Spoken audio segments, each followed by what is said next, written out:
Okay, so hi everybody. I am going to call the Simsbury Zoning Board of Appeals meeting to order.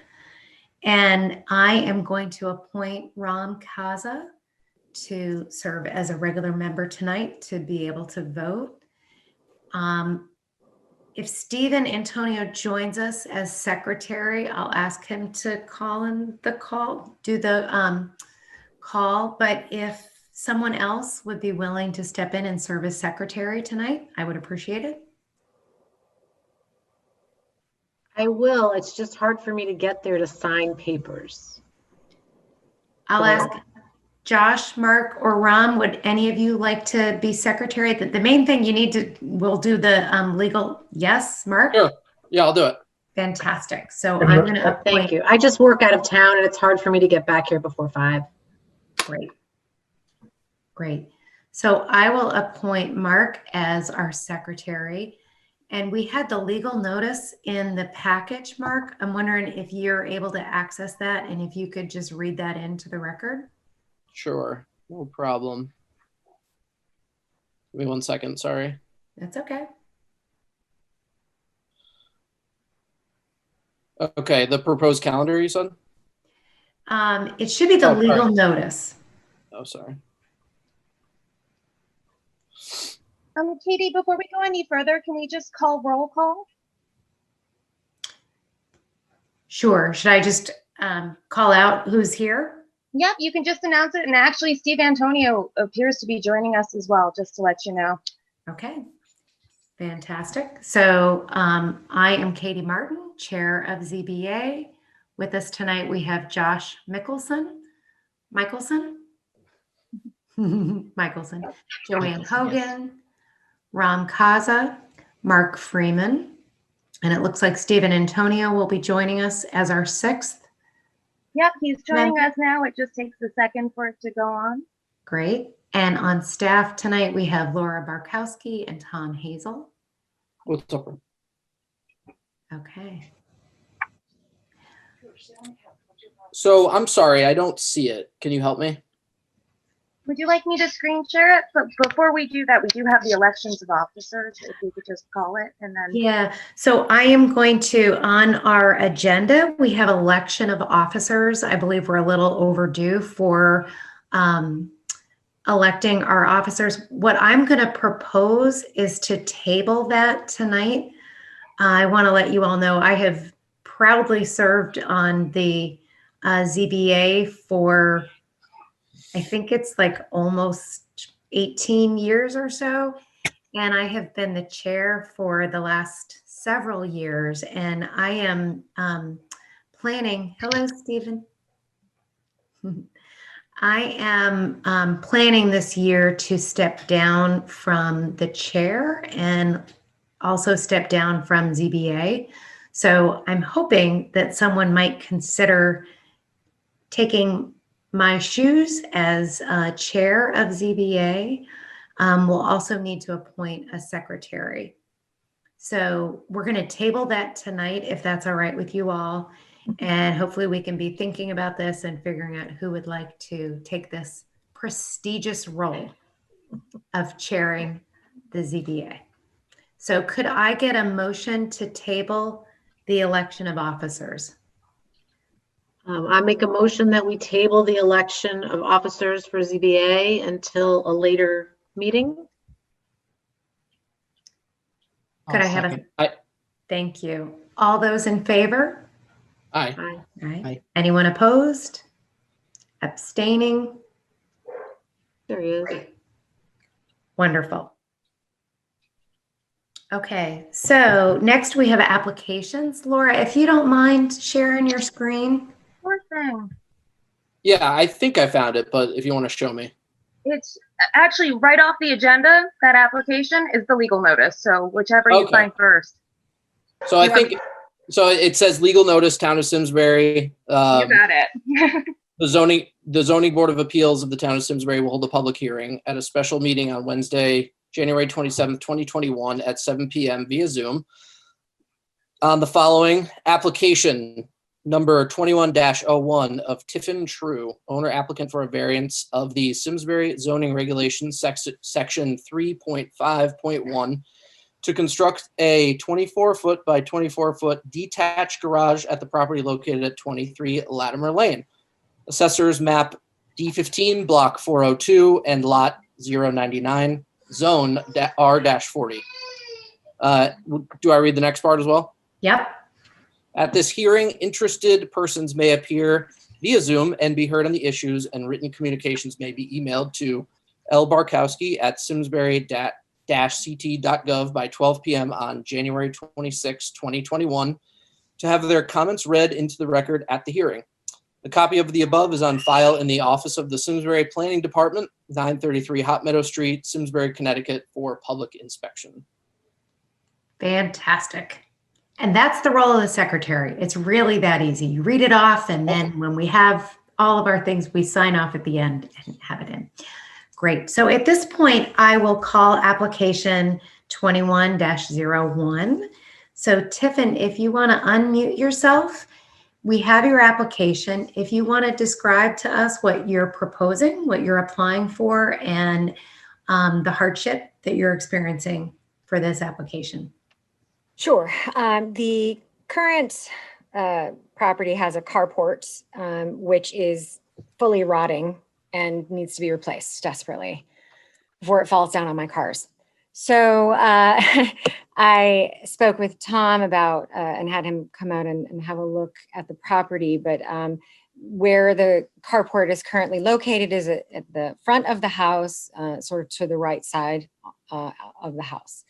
And the ideal situation would be to have the carport similarly situated, but a little bit farther to the right, because the carport is open, and you have visibility from the house via a couple of windows. But with a garage there, you wouldn't have the same visibility. It would cut out visibility from like one half of the house if you stick a garage directly in the space where the carport is.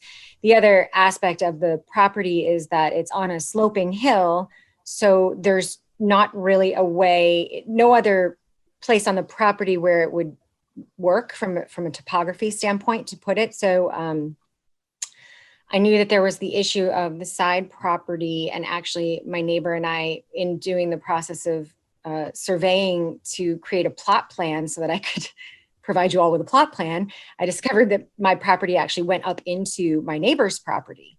So the solution to that issue for us was to do a land swap, which then gave me the 40-foot clearance on the side to be able to move the carport a little bit more to the right of the house. So that's sort of my summary of the circumstances. That's really helpful. You know, a lot of our job is to reduce the amount of variances that we approve. So I know that probably was not expected to find out that, some of your property wasn't what you thought it was. Having to go through that paperwork, that's quite a deal, but it makes our jobs easier to have fewer variances that we're looking at. So it makes it a little bit cleaner. That's nice. So it looks like in terms of the application that you have, really what the variance is for having the structure in the front yard is the main consideration here. And it looks like we've got a lot of details of section 3.5.1 of the regulations to really go line by line of what all those are. But in my thinking, it's less of the square footage. It's more that you have it in the front of the house. And from the standpoint of the neighborhood and your neighbors, you already have a carport in that same place. So it's I think of it almost like a grandfathering, like you've had a structure there. I'll read into the record. We do have one correspondence from your neighbors who live at 19 Latimer Lane, I believe. David and Carol Mello. Yes, and they are the ones that did the property swap with me to. Fantastic. the- So it says to the town of Simsbury, RE Zoning Board of Appeals application for Tiffin True at 23 Latimer Lane, Simsbury. I have discussed with Tiffin True her plans for the garage and where she would like to place this on her property. Considering all the factors, we are in favor of her proposed placement for this garage. David and Carol Mello. So we received that. It's always nice to just think of, how this impacts other neighbors. Other questions that commissioners may have? So it's going approximately in the same place as the carport, like how I looked like at the front of the house. Where is it going to be in relation to where the carport is now? So I'll try to describe it. I'm not great with this. As you're looking at the house. So as you're looking at the house, the carport is like flush with the right side of the house currently. Yes. Okay. Yes. So I'm proposing that we slide it just a little to the right so that the garage itself will be, I think that I calculated maybe about 9 feet to the right of where the house Yeah. is. So it's less in front of the house a little bit. Correct. Okay. That was my Right okay. of the house and the side A property. little more to the side. Yep. Mhm. Okay.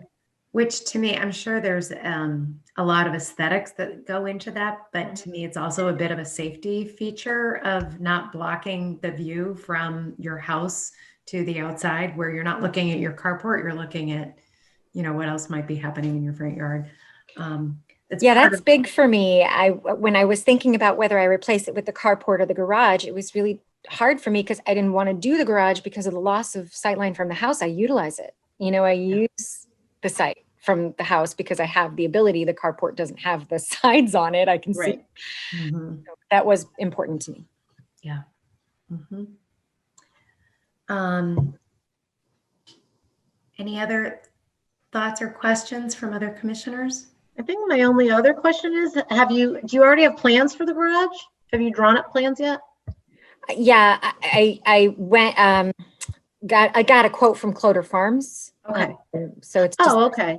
24 by 24. And I think I submitted an image, but I don't know if. I didn't see it in my correspondence. Okay. Mhm. Okay. It's just because it's a very specific style of house. Like it's, that awesome mid-century modern thing that you don't see a lot of around here. And they're very, they're kind of special around here. So I was just curious as to how close it would coordinate with that. Well, so for what it's worth, I have this quote from Cloder Farms and I may proceed with that. I would try as much as possible to match obviously the current aesthetic of the house because I also truly love the aesthetic of the house. I think you have to if you're going to live here. So I want to do that. And I have a friend who's a contractor as well. And so I promised him that I would let him see what Cloder Farms wanted to do and have him give me an idea as well. But obviously this is the first part of the process. Okay. Just kind of curious.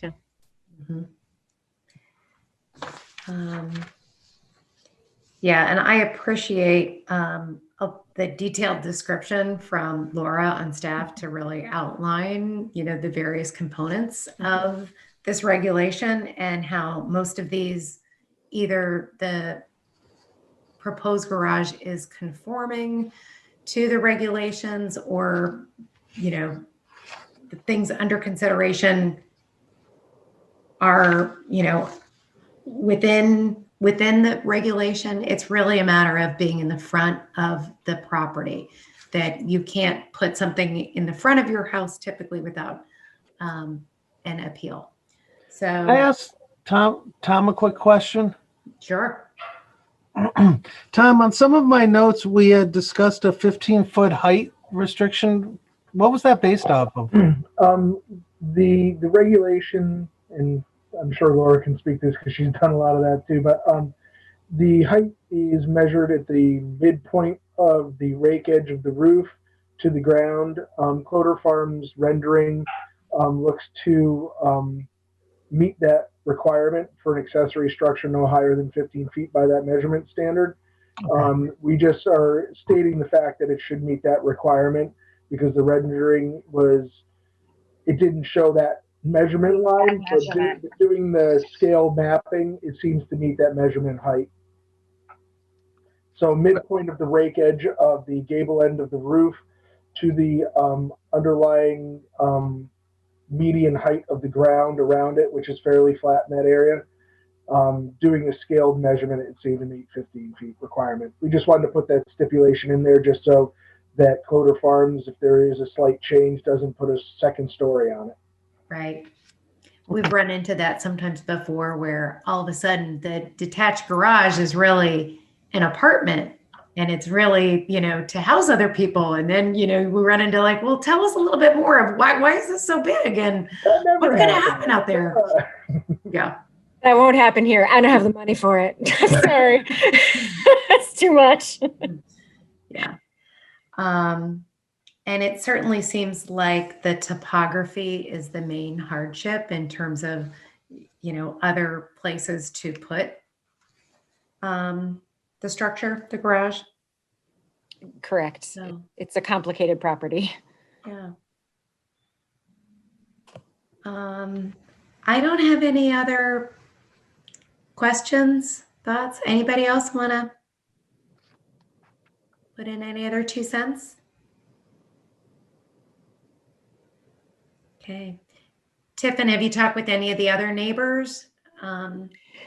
Sure. Yes, actually, the neighbor on the other side of me, he's just recently purchased that house within the last year or so. And I mentioned that I was doing all this, and he got the notice, and he was like, "Are you 23?" And I was like, "Yeah, that's my garage." And he was like, "Oh, okay, I don't have to attend this meeting then." So yes, I've discussed with both neighbors on either side of me, and everybody seems to be fine with the concept of what I'm trying to do. I have not spoken to the neighbor across the street. Okay, but they all got the notice, and yeah. Just to let you know, I've received no public comment on this either, via email or in person. Yeah, great. Okay, any other thoughts?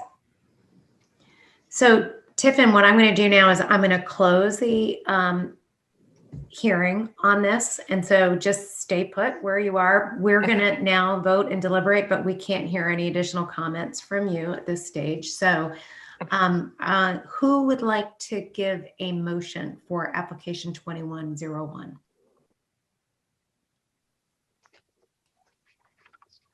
I'll make a motion that we approve application 21-01 of Tiffin True, owner applicant for a variance of the Simsbury zoning regulations, section 3.5-1 to construct a garage at the property located at 23 Latimer Lane with the following conditions acknowledged. The height of the detached garage should not exceed 15 feet on average. And approval is based off of the plan entitled Lot Line Adjustment Map prepared for Tiffin True by Dufour Surveying LLC dated December 12, 2020. And just throw in little language about the hardship. The hardship being the topography of the land, as well as the general placement is the safest place to give visual sight lines to seeing people entering and exiting the premises. Great. Could I get a second? And this I'll is second. Great. Thank you. And now any further deliberation before we vote? Seems pretty straightforward. It's pretty straightforward. There's already a building there. Honestly, after getting snow, it's really better to have a garage than a carport in Simsbury, Connecticut.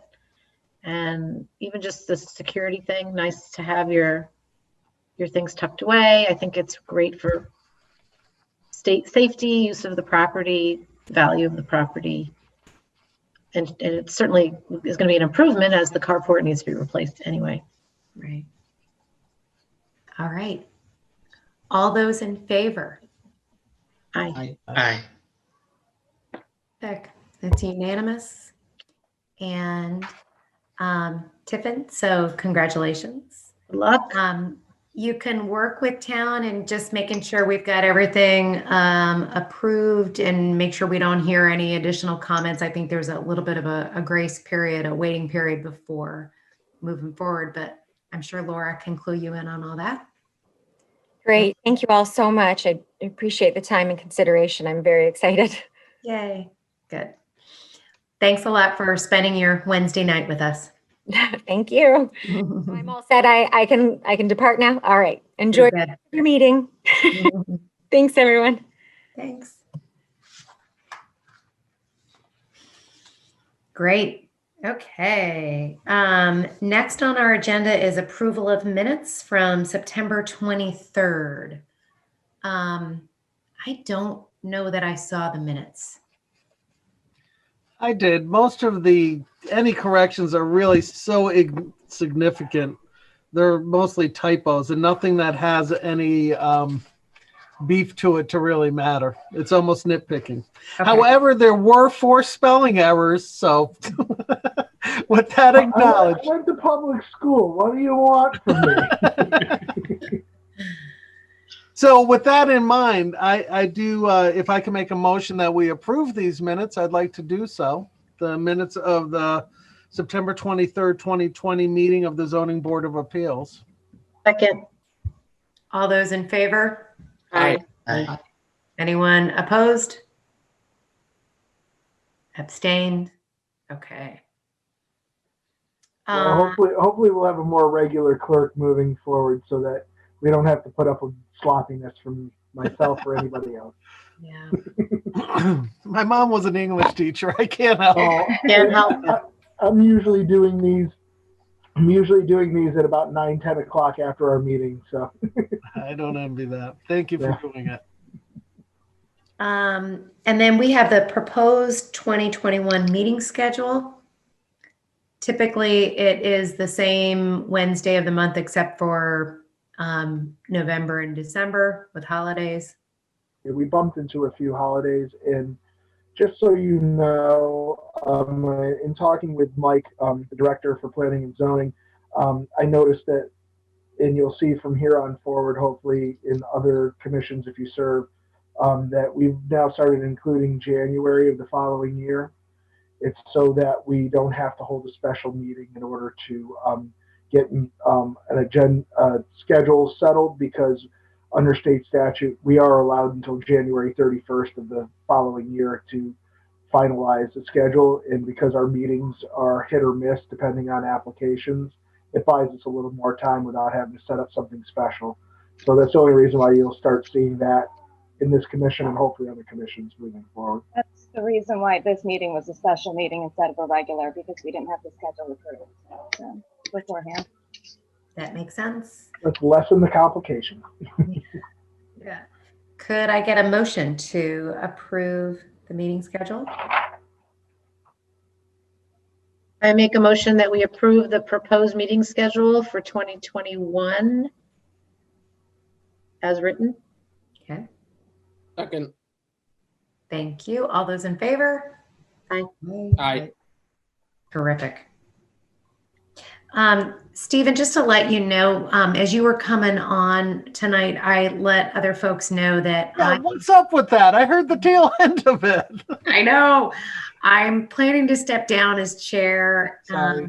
and then soon thereafter to say farewell to the board. So you can be thinking about who would like to be chair. And I'm looking at Stephen and Joanne most strongly here tonight because you've got the most experience, and I appreciate everybody spending your time. This is, above and I think especially with COVID, it's particularly hard. We're all on Zoom so much, and it's much easier to do this in person and talk things through and learn it. It's hard to learn it online. I agree. Yeah. I totally agree. So I appreciate everybody, serving our town. This is what we're doing. So we're going to table that until the next meeting, I think, but hopefully we can be in communication. Will you Laura, a note for you and I, and Ram is here, so I'll note it to him as well. is that we could also inform all alternates that there is an opening spot on the regular board. So Rom, make note if you'd like to be a regular rather than an alternate. We'll be reaching out, and that will go through process if someone wants to move up into the slot. What is the process, Tom? I'm interested. I would inquire with the clerk's office about the process on that. They tend to run all appointments and swearing-ins for alternates and regulars. You'll probably just have to put in an application, and depending on the makeup of the board, because we can't be party heavy one way or the other, depending on the makeup of the Board of Selectmen, because I think that dictates the balance. If my knowledge is correct from coming from a different kind of form of government, but and then you'll be notified that you've been chosen for that, and then you'll step up. But I would inquire with the clerk's office. You can give them a call or email them directly, and we'll let all three alternates know. And quite honestly, let me take 1 second here. Yeah, there's 3 alternates, 2 Democrats, 1 Republican, and Katie's being a Democrat stepping down. Most likely the Democrats would find favor in that unless the balance is too heavy one way or the other. Okay, thank you. You're welcome. Stephen, were you going to ask something else? I don't know, but it was probably a cliffhanger. Probably super important. I was probably asking if there were refreshments after the meeting, but Open your fridge and have whatever you want. Over at your restaurant, Steve. All right. Well, thank you all for coming out tonight, for sitting in your living rooms tonight and taking time to serve our beautiful town. And most important motion. Or Laura, do you have anything else? Just one quick thing, just to let you know, I did receive an application today, so I am anticipating a February meeting. So